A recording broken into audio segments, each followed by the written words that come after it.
तो जैसा कि आप सभी जानते ही हैं कि काउंटर टेररिज्म और अर्बन वॉरफेयर जैसे जो ऑपरेशंस हैं वो दिन प्रतिदिन और भी घातक होते जा रहे हैं। और इस तरह के जो कॉम्बैट होते हैं वो ज़्यादातर क्लोज क्वार्टर कॉम्बैट्स होते हैं। और इसलिए इस तरह की कंडीशंस में जो हमारे सोल्जर्स हैं तो उनके लिए दुश्मन की गोलीबारी के कांटेक्ट में आने का जो खतरा है वो हमेशा काफ़ी ज़्यादा होता है। और इसीलिए इसी जोखिम को खत्म करने के लिए एक बहुत ही खास तरह की वेपन सिस्टम को विकसित किया गया है जिसे कहा जाता है कॉर्नर शॉट वेपन सिस्टम। और इस वेपन की कई सारी पिक्चर्स आपने ऑलरेडी कई बार देखी होंगी। तो आज के इस एपिसोड में हम इसी खास वेपन सिस्टम को थोड़ा सा और डिटेल में जानेंगे। तो चलिए शुरू करते हैं आज का ये एपिसोड।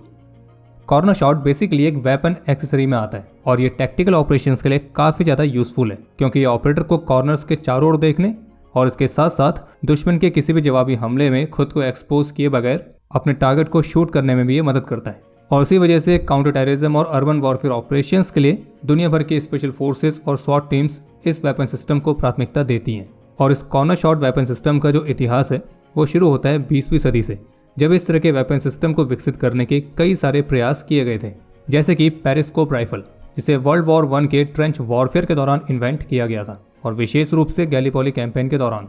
और इस पेरिस्कोप राइफल के डेवलपमेंट का जो क्रेडिट है वो जाता है एक ऑस्ट्रेलियन सोल्जर जिनका नाम था लांस कॉर्पोरल विलियम बीच। और इस पेरिस्कोप राइफल को बनाने का विचार उनके माइंड में तब आया जब उन्होंने अपने फेलो सोल्जर्स की बॉडीज देखी थी जिनमें से अधिकतर की मृत्यु सर पर गोली लगने की वजह से हुई थी। और इसलिए उन्होंने अपने इस विचार को वास्तविकता बनाने के लिए जो स्टैंडर्ड ली इनफील्ड की .303 राइफल्स होती थी तो उसके स्टॉक को आधे से कट किया और फिर उसे एक बोर्ड और मिरर पेरिस्कोप के साथ रिकनेक्ट किया। और इसके साथ साथ उन्होंने इसके ट्रिगर पर फायरिंग के लिए एक स्ट्रिंग भी अटैच करी थी। और अब इसकी मदद से सोल्जर दुश्मन की गोलीबारी के संपर्क में आए बिना ट्रेंच के नीचे से ही अपने दुश्मन पर फायर कर सकता था। इसके अलावा कॉर्नर शॉट टाइप के वेपन सिस्टम को विकसित करने के प्रयास में एक जर्मन इनोवेशन सामने आया जिसका नाम था द क्रुमलॉफ। और इस शब्द का मतलब होता है कर्व्ड बैरल।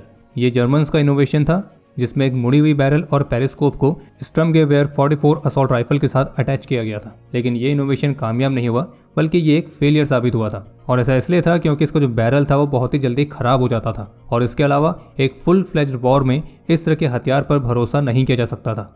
और फिर आखिरकार इस तरह के अलग अलग प्रयासों के बाद जन्म हुआ कॉर्नर शॉट वेपन सिस्टम का। और ये इस कैटेगरी का सबसे सफल इनोवेशन था और इसे अर्ली 2000 में इन्वेंट किया था इजरायली डिफेंस फोर्सेस के एक रिटायर्ड ऑफिसर जिनका नाम था लेफ्टिनेंट कर्नल एमस गोलन। और इजराइल डिफेंस फोर्सेस के इस ऑफिसर ने जिस कॉर्नर शॉट वेपन सिस्टम को इन्वेंट किया था तो उसका वेट 3.86 किलोग्राम था, लेंथ थी 82 सेंटीमीटर्स और इससे 9 mm, 5.56 mm और 40 mm की ग्रेनेड्स को भी फायर किया जा सकता था। और इस वेपन सिस्टम को इजराइल डिफेंस फोर्सेस की सर्विस में सन 2003 में इंटर किया गया और ये आज के समय में भी इजराइल की मिलिट्री द्वारा इस्तेमाल किया जाता है। और इसके यूजर्स में इजराइल के अलावा भारत, चीन, रशिया तो इस तरह के देश भी आते हैं। अगर बात करें कि कॉर्नर शॉट वेपन सिस्टम काम कैसे करता है तो जो एक कॉर्नर शॉट है ये एक्चुअल में एक हिंज चैसी की तरह है। इसका जो फ्रंट पार्ट है उसमें किसी पिस्टल या शॉटगन को अटैच किया जा सकता है और ये अपने में ग्लॉक 17, ग्लॉक 19 या फिर 9 mm ब्राउनिंग जैसी पिस्टल्स को एकोमोडेट कर सकता है। इसके अलावा इसमें एक वीडियो कैमरा भी रहता है जो कि ऑपरेटर को लाइव फीड प्रोवाइड करता है। इसके अलावा अंधेरे में देखने के लिए इसमें बिल्ट इन टैक्टिकल लाइट भी होती है। वहीं इस वेपन सिस्टम का जो रियर पार्ट है यानी कि इसके पीछे वाला हिस्सा तो उसमें एक कलर LCD डिस्प्ले लगा होता है और इसके साथ यहाँ पे एक सेपरेट सा चैसी ट्रिगर भी रहता है जो कि गन के एक्चुअल ट्रिगर से कनेक्ट होता है। बाकी कुछ अन्य एक्सेसरीज जैसे कि विजिबल और इनविजिबल एमिंग लेजर्स, स्कोप्स तो उन्हें भी इसमें ऐड किया जा सकता है और एक सिंगल बटन की मदद से इसको लेफ्ट राइट घुमाया जा सकता है और ये 60 डिग्रीज के एंगल में भी घूम सकता है ताकि ऑपरेटर को कॉर्नर्स में शूट करते समय एक अच्छा व्यू मिले।